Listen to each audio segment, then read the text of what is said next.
Good day, everyone, and welcome to Citrin Cooperman's Taxes in 10 podcast, which is now also appearing on our YouTube channel. Today, we're going to be talking about the new rules regarding R&D expenditures. And to do that, we have John Genz, who's a tax partner in our New York City office, and Shanee Osher, who is a tax director in our Livingston, New Jersey office. Welcome, John and Shanee. How you guys doing? Thanks, Joe. Doing well. Okay, Thanks, good. Doing well Great today. to have you. I know how busy you guys are, but John, why don't you just start off and just tell us what's these 174 R&D expenses all about? Sure. In general, research and experimental or developmental costs, sometimes they're interchangeably referred to as R&E or R&D costs, are those directly connected to the taxpayer's trade or business and arising from research in an experimental or laboratory setting that has an element of risk or failure. The objectives of the R&D must aim to produce a material improvement to a product or process, whether it be a higher efficiency, better functionality, or something new and innovative. A second aspect of R&D is a Section 41 credit for increasing research activities. The credit calculation focuses on direct research expenses, such as wages paid, supplies purchased, and amounts paid for the use of contractors. Section 174 not only includes these amounts, but also permits deductions for certain indirect research expenses, such as facilities costs and depreciation, which are specifically excluded from the R&D credit calculation. All right, thanks, John. So we're talking about the expense side of the house, not the credits. So just tell us, how were those 174 R&D expenses historically treated? Before December 31st, 2021, taxpayers had the option to either amortize or expense R&D costs directly in the year they were incurred and to carve out R&D specific wages, supplies, and contract research for computation of an R&D tax credit. Businesses only generate an R&D credit in years when qualified spending exceeds a certain baseline. So in some years, a business would incur 174 deductible costs that would qualify for the R&D credit calculation, but may not have enough cost to exceed the required baseline and generate a credit. Okay, so now we have the new R&D expense treatment. So what is that? What's that all about? All right, so in 2017, the Tax Cuts and Jobs Act, sometimes known as the TCJA, amended Code Section 174 to eliminate current year deductibility of R&D expenses and software development costs, and instead require taxpayers to capitalize and amortize their R&D costs. The statute specifies the amortization will begin with the midpoint of the taxable year in which the expenses are paid or incurred, creating a significant year one impact, reducing the eligible deduction of future R&D expenses to a fraction of incurred costs. These extended amortization periods apply even in cases of a retired, abandoned, or disposed of R&D property, therefore denying an immediate deduction in those circumstances. Since Section 174 covers significantly more costs than incurred in the R&D credit calculation, even taxpayers with a robust R&D credit analysis may need to capitalize and amortize additional expenditures. For example, assume a calendar year taxpayer incurs $5 million in domestic R&D expenditures. Prior to the TCJA, the taxpayer would have immediately expensed all $5 million on its tax return, assuming it did not make an election to capitalize the amounts. Under the new rule, the taxpayer will be entitled to amortize over 5 years with a half-year convention, only allowing $500,000 in the first year. Okay, all right, thanks.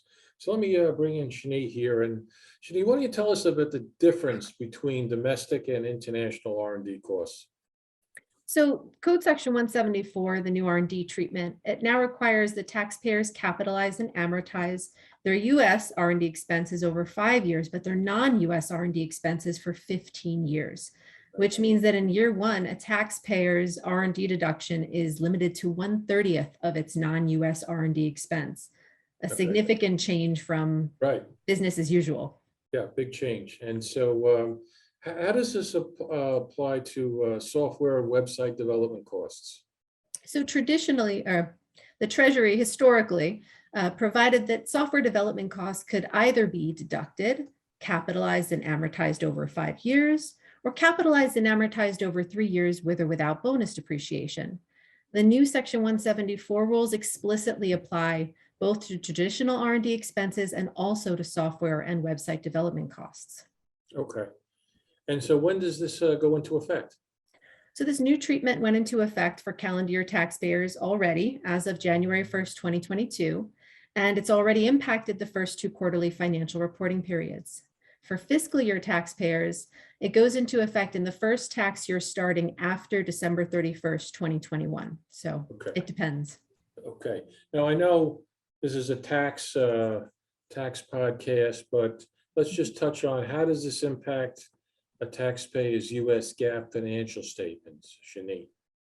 So these changes, Joe, they won't impact the GAAP accounting treatment of the R&D related costs for financial statement purposes. As a result, the primary impact to a company's financial reporting is the impact to its tax provision. The disallowance of R&D expenditures results in significant book-to-tax timing differences, which both increase a company's current period taxable income and also create a new deferred tax asset on the balance sheet. Analysis of these new deferred tax assets can be complex. The benefit of future amortization may be limited by the strength of the company's forecasted taxable income. Companies that cannot reliably project sufficient taxable income to realize the benefits of their deferred tax assets may require a valuation allowance. Okay. So for example, assume the same example that John gave above, 5 million of R&D expenditures incurred by a calendar year taxpayer in 2022. Since the taxpayer can only deduct its year 1 amortization of 500,000, while book takes a full $5 million expense, a $4.5 million unfavorable adjustment is made to increase taxable income, and a $4.5 million gross deferred tax asset is created. So what are the other tax impacts that we should be considering with regard to these R&D expenditures? Well, for some companies, the impacts of this tax change could extend to both cash tax and the effective tax rate, or ETR. For purely domestic companies, the effects may be limited to cash tax.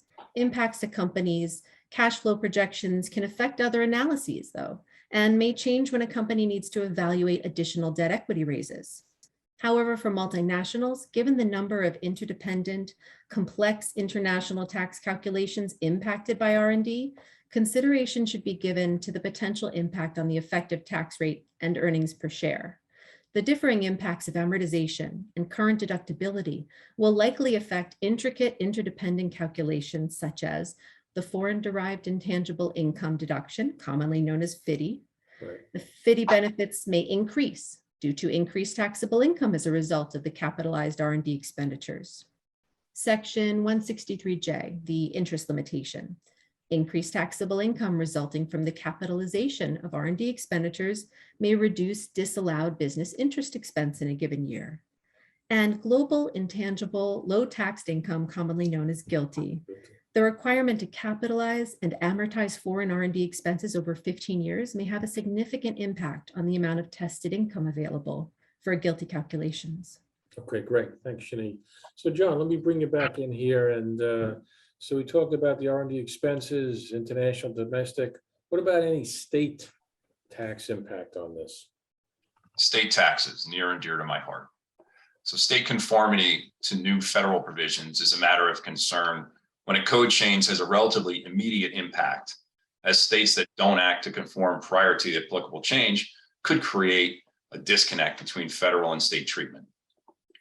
In subsequent state legislative sessions, states typically update conformity to include federal changes on a prospective, if not a retroactive basis, and evaluate whether to follow or decouple from certain provisions.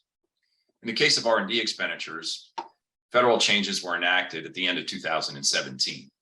In the years since enactment, states have had the opportunity to determine their treatment of those changes applicable to the 2022 tax year. As a result, most states, but not all, have conformed to the changes made either through rolling conformity, specific date conformity, including the TCJA, or code-specific conformity adopting Section 174. Okay. All right, John, so as we're finishing up, what do companies need to do to affect this change? Well, like anything in accounting and tax, it depends. So what's been tracked historically? Well, it's relatively easy for a business to see if it has claimed a historic R&D credit on its tax return. It may not clearly disclose the total amount of R&D expenses. If a company has not been tracking anything beyond the R&D credit costs, reviewing and identifying Section 174 research costs incurred in recent years would be the first step towards determining potential tax impacts. For 2022 and forward, taxpayers need to track R&D costs incurred both for quarterly financial reporting and also to maintain supporting schedules for the R&D tax return position. Determining which specific costs should be included in the R&D accounts or cost centers will likely involve conversations with operations and financial accounting personnel, in addition to the development of reasonable allocation methodologies.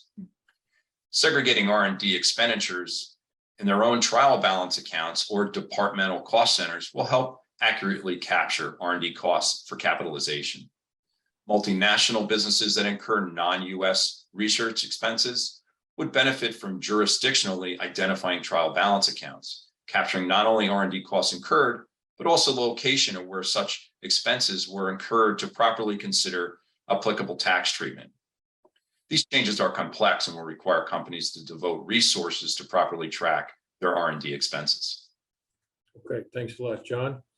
And thanks a lot, Shanee, as well. This was a great podcast, timely.